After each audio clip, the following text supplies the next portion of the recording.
Question: how to light a water heater? Answer: lighting a water heater is not rocket science. You will conveniently light a heater by following these steps and taking some precautions. Step 1. Open the burner door and find the burner with a flashlight.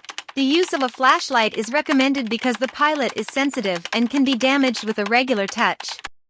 Step 2. Push the pilot button that will allow the gas to flow to the burner. Step 3. While pushing the pilot button, ignite the burner and keep the button pushed for almost 1 minute. Step 4. Now, slowly release the pilot button and switch the knob to the on side.